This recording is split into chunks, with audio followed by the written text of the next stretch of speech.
ठीक है। हेलो दोस्तों, नमस्ते, प्रणाम। मैं आपकी मंजू मलिक स्वागत करती हूँ निधि मिश्रा ऑफिशियल चैनल में। निधि मिश्रा ऑफिशियल चैनल में आप सबका स्वागत है।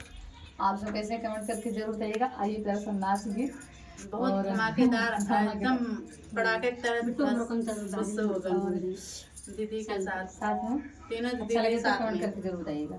चालू करी। चलो। हमारी गुलाबी चुनरिया,